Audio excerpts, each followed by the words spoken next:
C Joseph Vijay எனும் நான்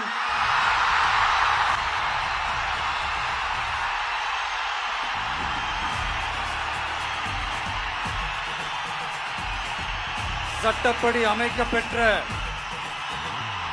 இந்திய அரசியல் அமைப்பின்பால் உண்மையான நம்பிக்கையும் மாறா பற்றும் கொண்டிருப்பேன் என்றும்